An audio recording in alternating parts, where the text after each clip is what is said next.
Good morning. This is Bill, and we are at the Biblical Lifestyle Center in Texarkana, Texas. If you were listening for this version of the Torah discussions on this Sabbath morning, please let me know where you are and what a name that you want to go by is, and we'll have this conversation. If you happen to have any prayer requests, any comments you wish to make, anything you'd like to talk about at all, please put those in the comments section, and we can pray over those and maybe address those in subsequent comments, as the case may be. We are obviously here to celebrate, observe, and enjoy the Sabbath, the seventh day of creation are being repeated again, and we get to enjoy the blessing and the holiness, Hebrew kedusha, this energy that comes from the seventh day that is unique to it. We thank the creator of the universe, for allowing us to participate in his Sabbath. It is a beautiful thing. May we share it with one another honorably, joyfully, non-judgmentally, instead beautifully, with blessing and with life. Our discussions today will come from Parsha Vayetze.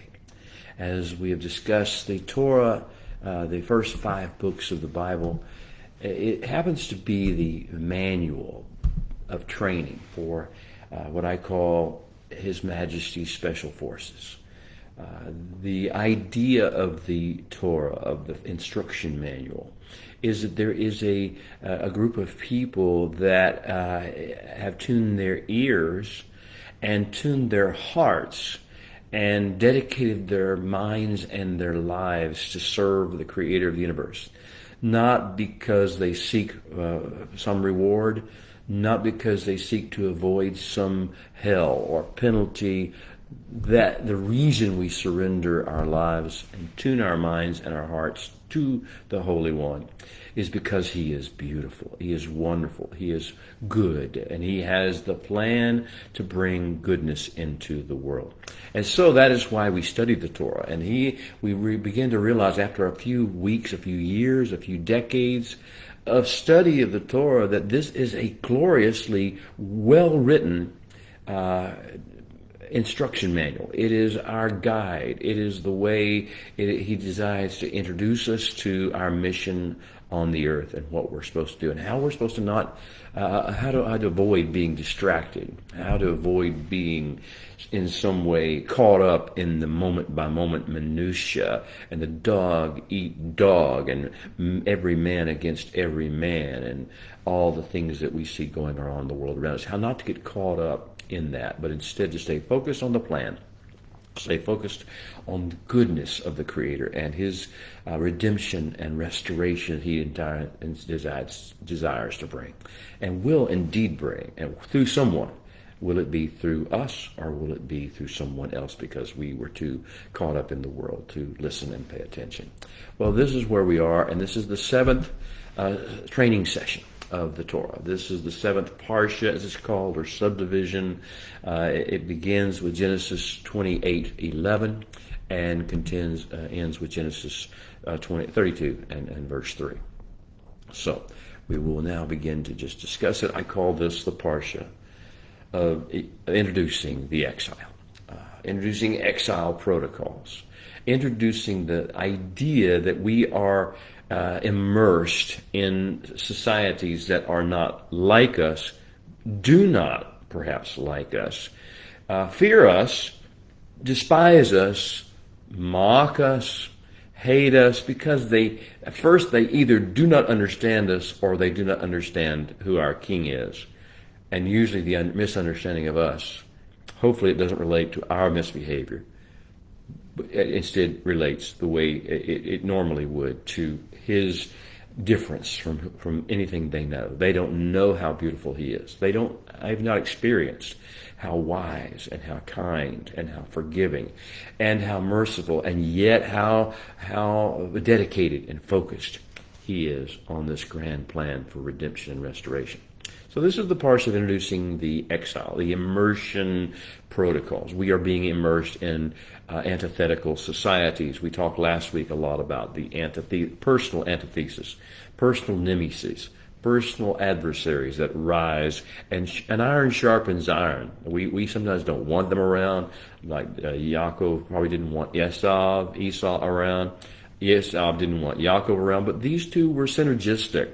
Iron sharpened iron. They brought out what seemed to be the worst, but ultimately were designed to stir and bring out the best. We talked about that last week, the antithesis initiative. God, the Holy One, knows that to train us, we don't need to live in a comfortable little ivory tower, isolated world of comfort. We need to have adversaries. We need to have antithesis. We need to have someone who's opposite of us to pull out, to strengthen us. We need to learn to help. They need to help us overcome. They won't voluntarily do it, but this is what their actions will wind up doing. Help us overcome the tendency to overreact in the flesh and overreact according to pseudo-intellectual moral judgments, but instead to keep focused on the plan. That's the antithesis initiative that we talked about last week. This week we go bigger. Whenever it seems like the antithesis initiative has gone completely out of control, and we're surrounded not just by one or maybe two different folks, we're surrounded by entire cultures, an entire world, it seems, we are immersed in, and nobody is like us. We are the alone. We are exposed for who we are, and we are the object of their stares. We're the object of their mocking. We're the object of their curiosity of some weird ways. We're the object of ridicule. We're the object of sometimes violence. That's the exile scenario. And we're going to see that begin to be introduced to us today, this week in Parsha Vayetze. I call it the beginning of Jacob's trouble. Yaakov's name has been used in the King James Version and the subsequent translations of the Bible. They've changed his name to Jacob, and there is a term that goes around and famous in the world called the time of Jacob's trouble. Well, this is the prototypical picture of Jacob's trouble, or the straits, the narrow areas, the difficult times of Yaakov. Well, that is our study today. Yaakov, our present third generation of covenant partners of the Creator of the universe, the third generation of His Majesty's special forces upon the earth, designed to bring blessing, designed to bring redemption and restoration into the world, not to judge, not to condemn, and not to make war on the world or its cultures, but instead to offer a more excellent way. The third generation is Yaakov, and he is just beginning his journey, just beginning his great odyssey. He is about to experience what I have labeled immersion training. This is a common term in military, other things, where you immerse people in an environment that requires them to stir in them the strength and rely upon the skills they've learned. So this is immersion training, and Yaakov's immersion, and the plan of the Holy One is to immerse him in Laban's house, as the King James Version might call it, the house of dark energy horrors. Dark energy. We're going to talk a little about dark energy today, because that's important for you to understand what is dark energy, what contains dark energy, and what the antidote for dark energy is. We have access to the antidote. We are the carriers of the antidote, beloved. So we need to understand what the dark energy is so that we can apply the appropriate doses of Kedusha. I've told you, the antidote to the dark energy. The holiness of God is, and the holy things of the Holy One are indeed the Kedusha. They are the antidote to the dark energy. Okay, Yaakov and all the current and every generation, for that matter, of His Majesty's Special Forces, covenant people, needs intensive training in tough situations, in crucibles. We don't need to get comfortable, and this world is not here for us to have our rejoicing and our delight in. That's the next age Messianic kingdom when it comes. That's that age. This age is designed for us to serve as the advanced force, the advanced guard of the kingdom. And to do that, we have to be deployed immersed in difficult cultures and situations. This is not because we are here to wipe out or kill those cultures. It's because we are to offer them a better way. And without us being here, without us being sent into those cultures, immersed in those cultures, they will have no true access to that. So, what in Yaakov? We're going through a crucible. What in Yaakov? What in us? What in our children is silver or in gold? And what is dross? This is what these immersion training programs, the exile we're going to talk about in Laban's house, is going to show. What will we see when we come through the crucible, our crucibles, as well as Yaakov? Yaakov's is just prototypical of ours. Ma'aseh avot asinam be'anim. Look, the things that happen in the patriarch's life. This is a manual, and this manual starts with these stories, these testimonies of what happens in the patriarch's life. This is also what will happen in our lives. It's a choreographed script. It is a training program like a boot camp, or it follows the same patterns year after year, class after class. We are in the new class, but Yaakov was the first class, and he set the pattern. So what will we see in Yaakov, and what will we see in us as we go through this exile, as we go through this immersion training? It will all be clear, beloved, in time. Now, before we are given tasks, the part of the way the Holy One has designed to train his special forces, his unique individuals that are called to be light in the world and salt on the earth, as the Master taught and described.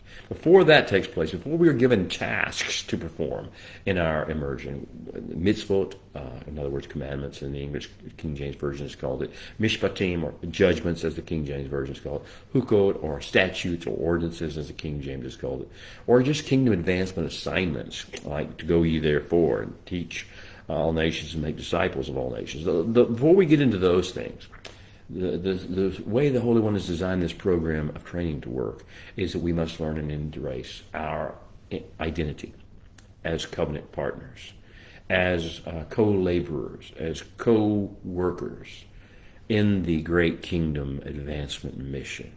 This is why we're here. We need to know before we get tasks and assignments given to us, and that will come later in Torah and in the books of the prophets, in the historical writings, in the Psalms, and then into the Brit Hadashah, the apostolic scriptures, and the stories of Mashiach on his first coming. And before these things come forth to us, we need to understand who we are, and that also implies understanding who we are not.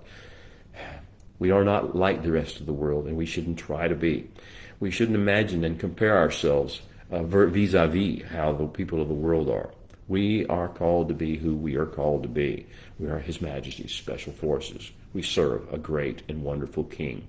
We do things His way, not our way. We trust in the process, not in our ability to manipulate, control circumstances around us. We trust in His long-term plan, not in knee-jerk reactions and judgments that we see based on what we see with the limited vision of our eyes, or the limited hearing of our ears, or our moral compass, as we may think it may be. We follow His ways, His words, and we trust His results. So we learn who we are and who we're not. We also have to learn whose we are. We are His. We are His to do with and deploy as He sees fit. We are His to save or not, rescue or not, as He sees fit, as is in the best interest of the long-term plan and the greater good. We are His, and that means we are not the world's. We are not any leaders or mans. We are not any movements. We are not any nations in the sense that other people may think they are. We are who His, and we will first of all always be His. We know, so learning who we are and who we're not, whose we are and whose we are not. And then it comes from where we come from. We need to know where we come from and where we are going. And most of all, we need to learn before we even get tasks or assignments or mitzvot or mishpatim or hukot or kingdom assignments in this process. We need to understand why we are and are not here. We are not here to be the judges of the world. We're not here to be the crusaders. We are here to be the model nation, the kingdom of priests, the holy nation. Why we are here and why we're not. We are here to serve him. We serve at his pleasure for the duration that he desires to put us here and for the purposes he desires to put us here. All right. So we are at phase 2, I'll say, of covenant partner discipline training. A lot of English people in religion use a term called discipleship. All discipleship basically means, from the Hebrew, is discipline, musar, learning to practice, put into practice that which brings about deliverance, brings about the greater good. So covenant partner discipline training phase 2, when it is not just one adversary or nemesis character that is bothering us on our turf, but is instead a vast multitude who are standing against us on their turf. That's the phase 2. Galut, it's called in Hebrew. Galut. Gimel Lamed Vav Tav. Galut. And it comes from a verb gala, which means to strip bare, to render naked, to uncover, to expose. That's what galut is. We're stripped bare. We're like Adam and Hava in the garden. We're since after we're stripped bare. We're rendered naked. We're uncovered, exposed in a world that is staring at us. It's like Noah in his own tent when Ham came in. We understand we are vulnerable. We are exposed to the people around us, the cultures in which we have become immersed. It's also called in English, translated in English, as diaspora. It means it's from an agricultural mindset of unclothed, displaced seed. To displace it from its normal spot inside of a fruit or a nut or a sheaf or chaff, and it becomes exposed. But that's how it grows. That's how it lives. That's how it reproduces itself. So galut is immersion therapy, but it's also exposure therapy. And so we are waiting for something so very closely assigned, which is Geulah, which is the redemption, which is the goal of galut in the first place. Galut is not just to punish us or try us. Galut is to prepare us for Geulah, redemption, restoration, deliverance. Well, when the antithesis initiative seems to have backfired big time, and we find ourselves surrounded by whole cultures and nations and a world of antithesis types of adversaries, that's when it gets tough. That's when this second phase of the training really kicks in. Now we have to learn to encounter daily and navigate through the insults and the trauma and the seemingly endless temptation and drama of exile, of galut, of being exposed and immersed in a different culture, and have people who do not understand us, really like us, want us there, have any goodwill toward us. So the name of our parsha this week, the seventh parsha, the seventh subdivision of Torah, is Vayetze. Vayetze. The verb, the root is yatzah, yod sade aleph. And this is a word which means to go out, to go forth. And then it has agricultural context, to serve as seed, to be sown as seed. Realizing that when you sow seed, you expect it to germinate and sprout and grow and multiply.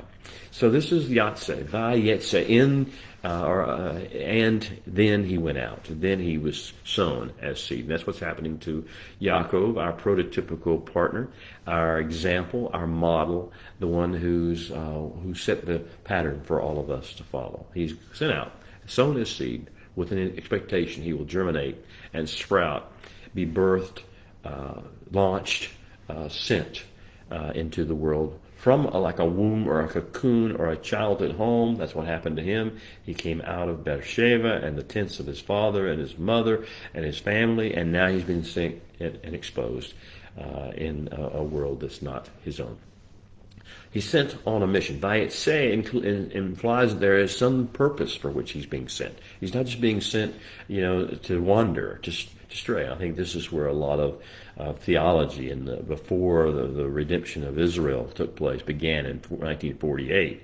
I think people had this idea that the Hebrew people, and the Jewish people as they want to call them, are wanderers, that they're condemned and sentenced to wander forever. No, the idea of the diaspora, the idea of Vayetze, the idea of the exile being sent out is to go on a mission with a purpose and go as seed that will germinate and reproduce and bring forth a great harvest. So the idea of Vayetze includes going out on a mission that has a redemption and a restoration tinge to it, a purpose to it. The ultimate goal is not punishment. The ultimate goal is redemption, restoration, not just for us, but for many.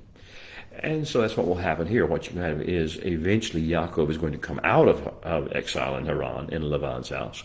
But he will not come out alone. His seed will germinate there, and he will come forth with Rachel, with Leah, with Zilpah, with Bilhah. He'll come forth with many servants, and male and female. He'll come forth with his sons, 10 of his sons, and or 11 of his sons, and one daughter, Dinah. And they will this great harvest will come forth, and that's just the prototypical harvest of how it works for each of us, and who are His Majesty's Special Forces. We are supposed to bring forth multitudes because of the seed principle, the Vayetze principle. Now, I want to go on. At the root of every challenge that life presents us, whether it be the first level challenge of Vayetze struggle, so with internal struggles where we realize that there is flesh in us and pseudo-intellect in us that is fighting against the ways and the will and the words of the Holy One. When we realize that we have these internal struggles all the time, that's just first level challenges of training for His kingdom special forces. The second level is antithesis-nemesis conflicts, when people outside of us, brothers, sisters, cousins, parents, neighbors, co-workers, people in the political realm or the forum or the marketplace, these people begin to really rub us raw. This is the second level of learning to overcome our conflicts. The third level is covenant identity threatening seasons of exile, mind-numbing seasons when we just have to stay focused. This is the third level of challenge that life presents us. But in all these three level challenges, Vayetze struggles, antithesis-nemesis conflicts, covenant identity threatening seasons of exile, and all these scenarios, the real issue is dealing with dark energy. The dark energy comes from the fruit of the tree of the knowledge of good and evil. As we call it, as from the King James language. It's made its way through the centuries, translations. The Hebrew, tov v'ra, is it going to be tov or is it going to be ra? Tov means it's good and producing good. It's a fountain, it's a fruit, it's a garden, it's an orchard, it's producing generation after generation of fruit. That's tov.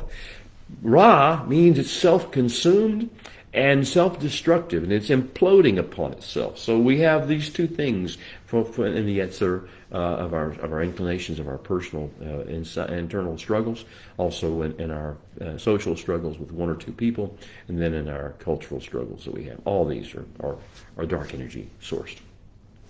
All right, so with that in mind, dark energy. What is dark energy? You need to understand what dark energy is so we understand our job is to deal effectively with dark energy. And when we're immersed in dark energy, we need to know what levels it hits us at.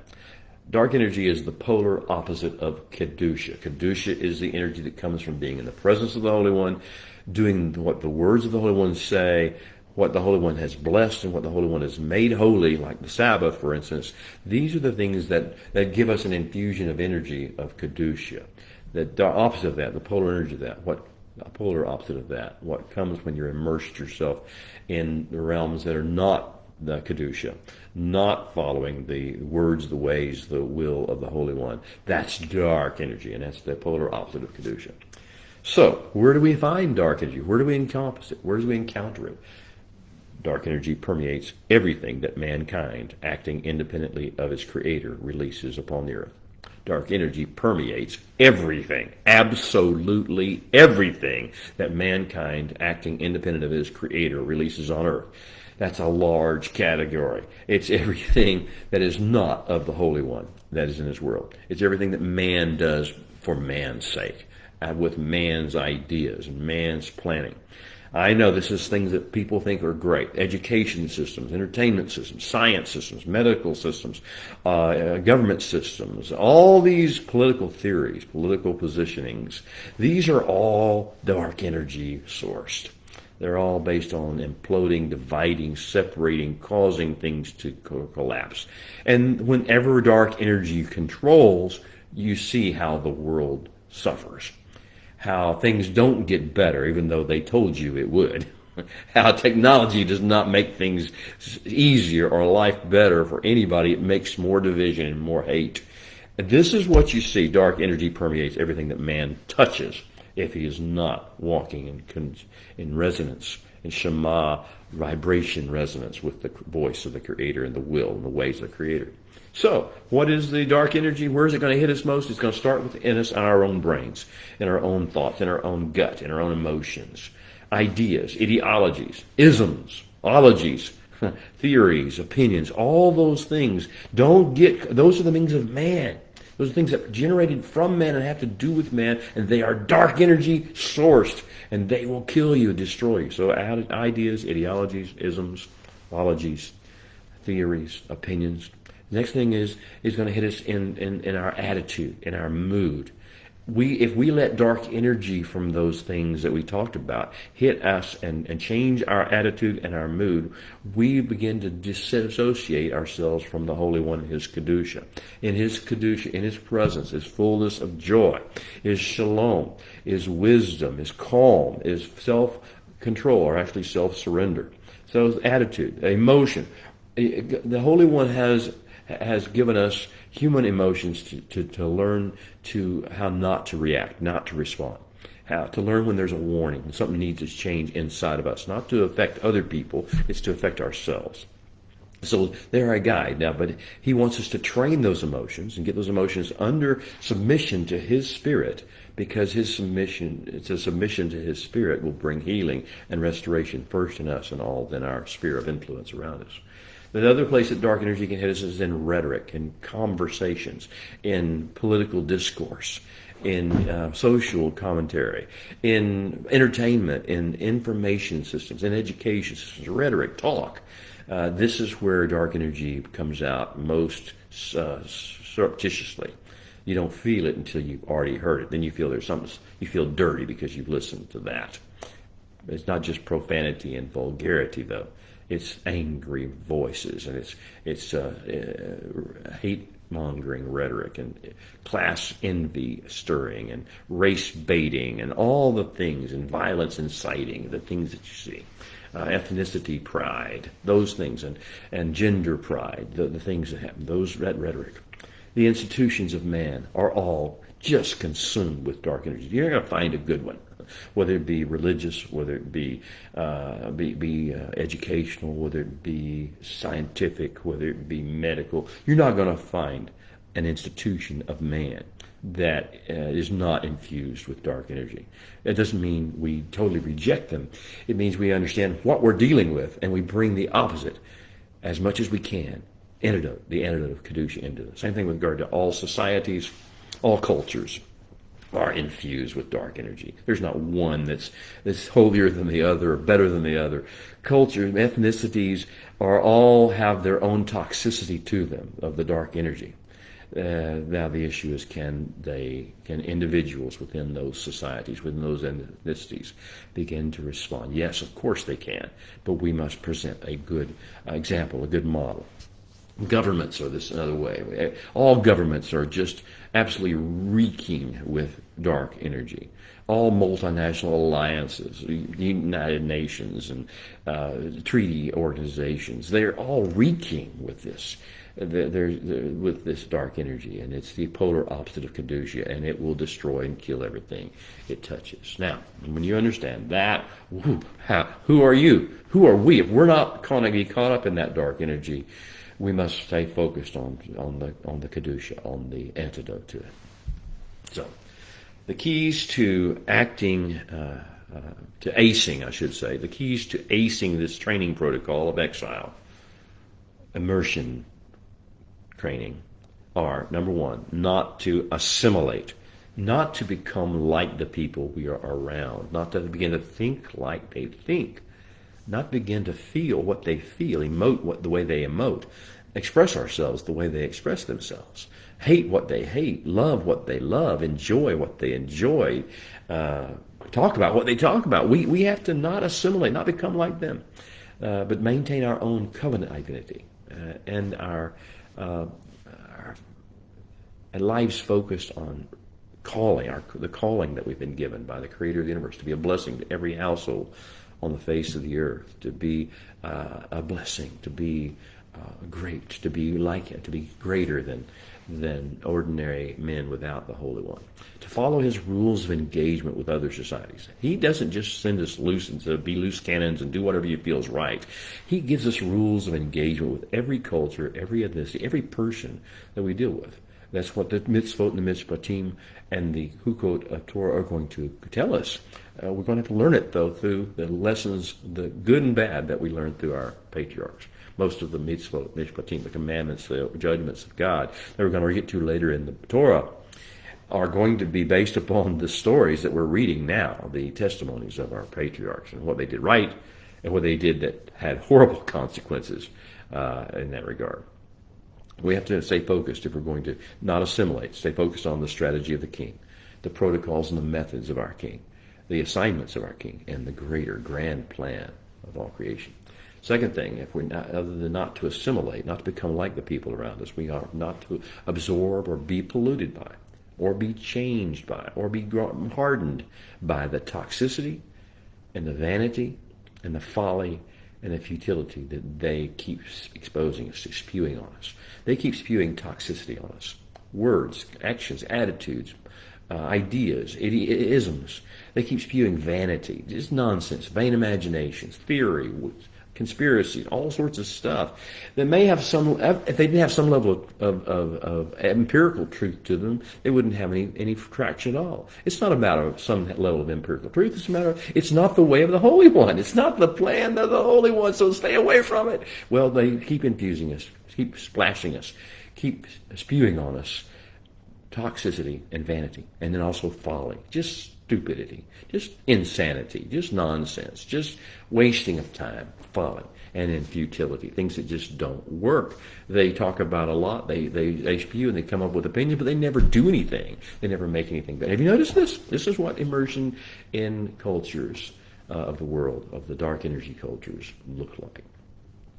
We have the hope, though, but we can't get caught up in all the hype and all the hyperbole and all the hysteria that the nations of dark energy, the ethnicities and the cultures and the societies of dark energy around us that we're immersed in are caught up in.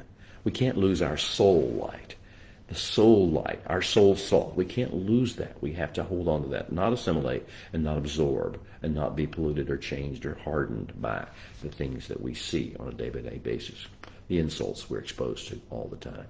Instead, we have to stay in our 3-foot world. Actually, it's probably bigger than 3 feet for us. I think for the Navy SEALs, they call it a 3-foot world. What you can actually do, you don't focus on what's going on in the greater picture so much. Stay focused, and when you're on a mission, when you're on task, when you're immersed in a situation, you need to stay focused on what you can deal with, what your job is, what your specific assignment is, not on what somebody else is doing. You have to trust that somebody else will take up the slack, that each one of us will have each other's back, or each other's six, as it said in the military. We need to stay in our realm, our sphere. Stay in our lane, some people might say, but I don't mean to do it in an insulting way. We stay in the things that the Holy One has given us authority over, and that's our thoughts, and that's our emotions, and that's our attitudes and our moods, and that's our demeanor, and that's our appearance, and that's the way we speak into situations and react to situations. That's what we have. Our 3-foot world consists of those things that we have the ability to bring the influence of the Holy One and the Kedusha into. We can't bring it into governments. We can't bring it into the back chambers of the economic leaders of the world. We can bring it into individual situations, and that's where it works the best. And the other thing is to work the solution. I think the Navy, the SEALs call it work the problem, or other in a military organization. But we are here to not to work the problem. We're here to work the solution. And we're all redemption and restoration minded. So that's our key. If we're going to go into exile, we need to know these ideas. All right. Now, I want to go into the matter itself. I'll get into it in just a few seconds. Call to worship. Let's do our call to worship, and we have a few minutes left here. Baraku. Sing with me if you know it. If not, just listen. Let the Hebrew words begin to waft into your spirit, begin to awaken your neshama, who you really are, why you're really here. Baruch Adonai Hamvorach. Baruch Adonai Hamvorach Leolam Vayet. Baruch Atah Adonai Eloheinu Melech HaOlam Asher Bakar Banu Mikol Ha'amin V'natan Lanu Et Torato Baruch Atah Adonai Noten HaTorah. Amen. And now may you open our eyes, O Holy One, that we may see wondrous things in your Torah. For we are but strangers in this earth. So do not hide your commandments from us. Last week we left off in the season of the testimonies, the foundational patriarchal narratives that are supposed to shape our God consciousness and remind us of our purpose and identity and form our self-image. We left off just after Yaakov and Esau had their great battles. And what had happened is, you know the story of the birthright and the blessing. We won't repeat it. But what had happened is that now Yaakov had been exposed, back to the Galut issue. He had been shown for, though he meant to be holy and righteous, he had not, in acting out, actually done what his belief system was. And this is part of the struggles we get, and the iron sharpening iron training we get. We learn we're not all that in a bag of chips. We are dependent upon training and discipline, and upon our relationship and our submission and our teshuvah, our changing, our turning back to the Holy One. So Yaakov has just found this out. He's at his most vulnerable point. And then we read in the opening aliyah. I'll read it in Hebrew, and then I'll give you a translation that I would devise for myself. Vayetze Yaakov mi Be'er Sheva. And then Yaakov departed from Beersheba. Vayelech Harana. And he set off walking toward Haran. Vayivgah ha'makom v'ha'alein sham. And he struck upon or lit upon a certain place. This hamakom is going to be very important. He struck upon a certain place, and he lodged there. Kihu Hashemesh, for the sun had transitioned, was gone. Now, Kihu Hashemesh, it doesn't just mean that the sun went down in its ordinary manner. It means that there was maybe an eclipse. Something happened to supernaturally darken the earth. The sun had gone. Kiba Hashemesh. Kiba Hashemesh is the right way to phrase it. It is gone. The sun was. Where was it? Well, you see, this is like, if you remember the situation involving the death of the master. At the time of his departure, his releasing his spirit, surrendering his spirit, the earth turned dark. The sun, Kiba Hashemesh. We see at these significant intervals in time, in these training protocols, in the change, when a change is coming, we have Kiba Hashemesh. That scenario. I'll go on with the reading. And he took for himself of the stones of Hamakom, the place. Vayashem b'merashtov, Vayashem merashtav, and he set it under his head. Vayishkav b'makom ahu, Vayachalom, and he lay himself down in that place, and he dreamt. Hine, behold, Sulam Mutzav Aretza, a staircase, a standing on the earth. Merosho Magia Hashemaima, and whose head touched and pierced the heavens. V'hine, but behold, Malachai, Elohim Olim V'Yorodim Bo, and the angels of Elohim, of the Holy One, ascended and descended it. V'hine, and behold, Adonai Nitzav Alav, the Holy One stood above it all. V'amar Ani Adonai Elohei Avram Avika, and he said, I am the Holy One, God of your father Avram. Ve'Elohei Yitzchak, and the God of Yitzchak. Haaretz asher atashokev, the land on which you lie. Aleha lecha et tenerena ul et zarekeka, and I will entrust it in stewardship to you and your seed. V'haya zareka ka'afa haaretz, and your seed will be as the dust of the earth. Uparetzta yama v'kedma, and you will spread abroad, gush forth, as it were, to the west and to the east, v'zafona v'negva, and to the north and to the south. V'nivkraku ba'ata kol mishpakot ha'arma u'zarek, and in you and in your seed will all the families of the earth be blessed. Oh, this is quite something to happen on the way to exile. A funny thing happened on the way to exile. We see this amazing technicolor dream, this vision. Before we are sent into exile, before Yaakov goes into the exile in Laban's house, he is being prepared to remind him who he is, who he is not, whose he is, and whose he will never be. Where he came from and where he is going and why he is there at such a time as this. So we're going to see that Yaakov's embarkation, his Vayetze, his heading off on his covenant life adventure, starts with this great God encounter. And what the Holy One does is tell him about all the things of who he is, his identity. Did you feel the power of the Holy One's words speaking into your life? This is your identity, son or daughter. This is who you really are. Will you follow up on who this is? When you go into your realms of immersion and exile and dark energy, will you keep this in mind? This is who you are. The second thing we see after he embarks on his life adventure is that he is apprehended by the Holy One. This is the apprehension syndrome.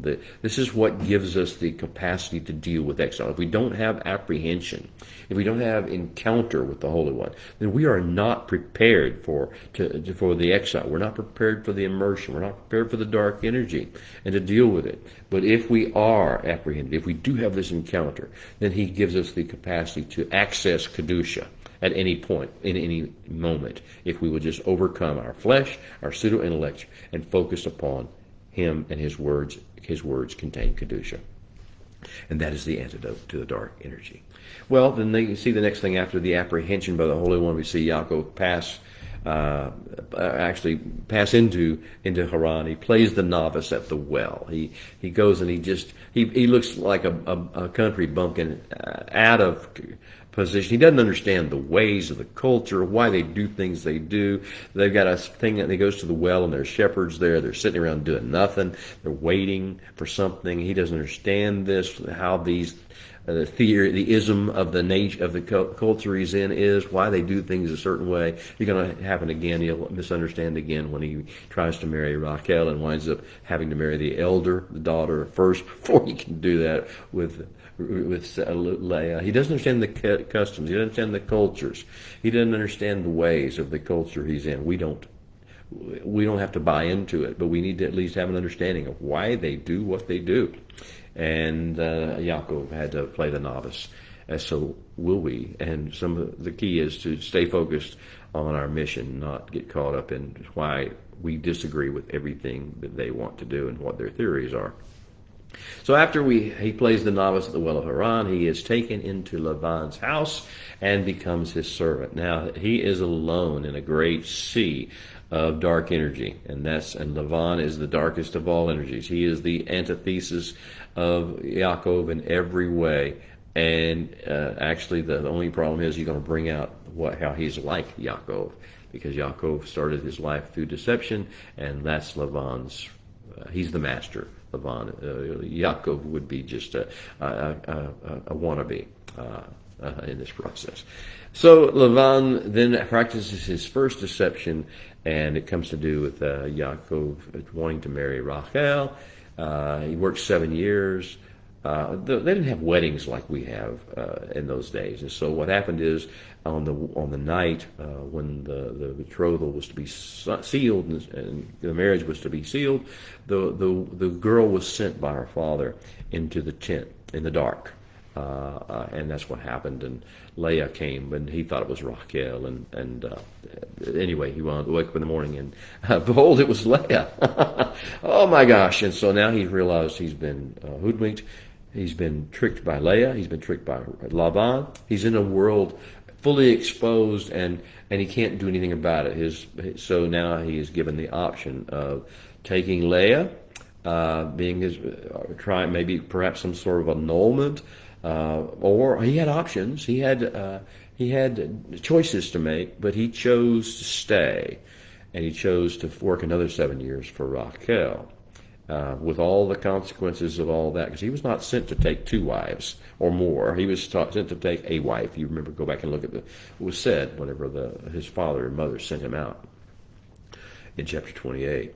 Well, so we have this issue of we have Leah, and then we have the next portion of the parsha deals with him establishing his household in the midst of very difficult, tumultuous situations. Rachel and Leah they're needing redemption and restoration. They need some kedusha in their lives because they are just like Laban. They deceive each other. They compete with each other. They are selfish in this regard when it first starts, and it makes his life a miserable life. This we're going to find out later. Torah's mitzvah are going to come out of this. One of them is, do not marry a woman and her sister. Don't do this. But at any rate, the lesson is learned in this parsha. So we see then Laban's second deception has to do with the animals that Yaakov, after 14 years working for the 2 daughters, he works another 6 years to build his own herd, or his own flocks, his own animal world that he can take with him back home. And Laban, he tricks him all the way through the process and tries to keep him from doing that. And then we see the atmosphere getting really dark. This happens with exile. At first, you're just a country bumpkin curiosity, but eventually they turn very sour and negative towards you. And that happened with regard to Yaakov. It's prototypical for every season of exile, every season of immersion in dark energy. And then Yaakov finally got released by the voice of the Lord. He wouldn't go until the Holy One told him to go. But he told him it was okay to leave Laban's house. He then does leave.